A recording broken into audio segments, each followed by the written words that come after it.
गरसेड़ में सड़क को चौड़ा करने की मांग को लेकर ऐसा महाभारत हुआ कि इसे लेकर अब उत्तराखंड की सियासत गर्म हो गई।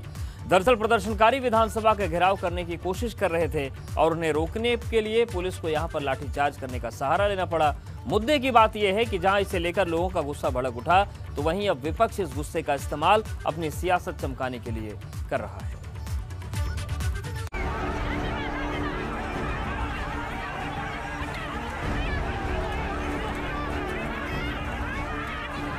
ये तस्वीरें गैरसैंण विधानसभा के ठीक बाहर की हैं, जहां पर सड़क को चौड़ा करने की मांग को लेकर लोग विधानसभा का घेराव करने की कोशिश करने लगे और जब समझाने के बाद भी ये नहीं माने तो पुलिस ने इन पर लाठी चार्ज कर दिया।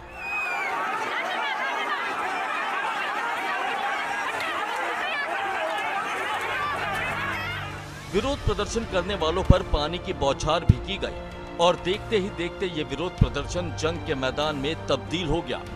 गैरसैंण विधानसभा में बजट सत्र चल रहा था और बाहर पुलिस प्रदर्शनकारियों के बीच टकराव इस कदर बढ़ गया कि प्रदर्शनकारियों ने पुलिस पर पत्थर और कांच की बोतलें फेंकनी शुरू कर दी, जिसके बाद पुलिस को भी बल का प्रयोग करना पड़ा।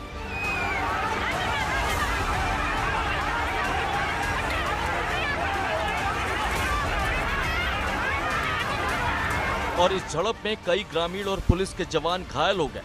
साथ ही मामले ने सियासी तूल भी पकड़ लिया और आज विधानसभा में बजट सत्र के दौरान कांग्रेस ने इसे मुद्दा बनाया और लोगों पर हुए लाठीचार्ज पर नाराजगी जताते हुए सदन से वॉकआउट कर दिया।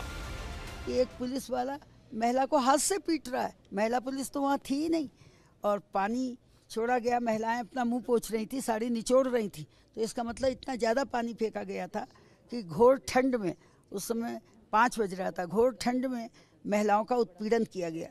एक और माननीय मुख्यमंत्री जी कहते हैं सबसे छोटी बेटी के नाम की पट्टिका घर के बाहर लगेगी, यानी हम महिलाओं के इतने बड़ी समर्थक हैं, और दूसरी ओर उन्हें वो पिट रही हैं, पानी की बौछारें सह रही हैं। उन्होंने धरना भी दिया, क्रमिक अनशन भी किया, आमरण अनशन भी वो कर रहे हैं, लेकिन सरकार के कान पर जूं तक नहीं रहेंगी।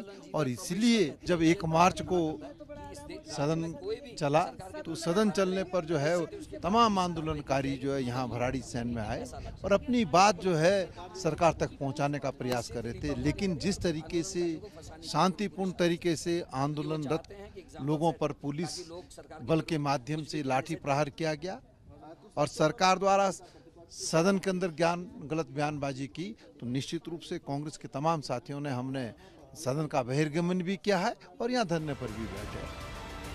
वहीं उत्तराखंड सरकार के कैबिनेट मंत्री मदन कौशिक का आरोप है कि विपक्ष का वॉकआउट करना उसकी सियासत का हिस्सा है और सीएम त्रिवेंद्र सिंह रावत ने मामले की मजिस्ट्रियल जांच के आदेश दे दिए हैं, जिसमें जो भी दोषी पाया जाएगा उसके खिलाफ कड़ी कार्रवाई की जाएगी। विपक्ष अपनी गलती को छिपाना चाहता है। विपक्ष को ये शर्म नहीं आती कि अगर इतना महत्वपूर्ण कल का घटना थी तो आप 310 में लेकर नहीं आए। आपके लिए कल का आंदोलन महत्वपूर्ण नहीं था, आप उसे तो 58 में लेकर आए, तो क्या उसको 310 में नहीं आना चाहिए था अगर आप इतना महत्वपूर्ण थे?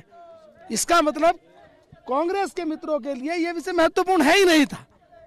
दूसरी बात, कांग्रेस के मित्र प्रारंभ से ही सदन को चलाने के पक्ष में नहीं है। महामहिम का अभिभाषण होता है, कांग्रेस के मित्र तत्काल बिना पढ़े, बिना बटे प्रतियां और हाउस छोड़कर बाहर आ जाते हैं। अब आपको ये भी बताते हैं कि दरअसल ये पूरा मामला है क्या और क्यों विधानसभा के बाहर लोगों और पुलिस के बीच ऐसी झड़प देखने को मिली।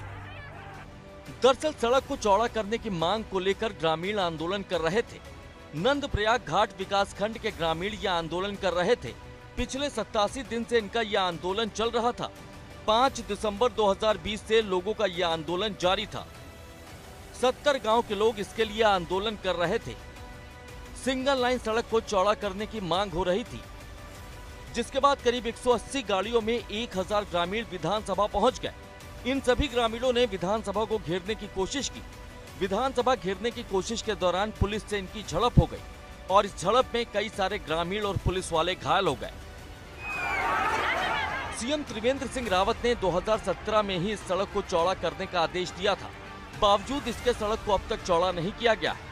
सड़क को चौड़ा करने की मांग को लेकर 87 दिन पहले से आंदोलन भी शुरू किया गया, लेकिन जब फिर भी मांग पूरी नहीं हुई तो ग्रामीणों ने विधानसभा को घेरने का फैसला किया, जहां पर पुलिस से इनकी झड़प हुई और हालात बेहद खराब हो गए। वहीं मामले की मजिस्ट्रियल जांच के आदेश भी दिए जा चुके हैं, जिसके बाद ही साफ हो पाएगा कि जो कुछ हुआ वो अपने आप हुआ या फिर इसके पीछे कोई सियासी साजिश भी छिपी हुई थी।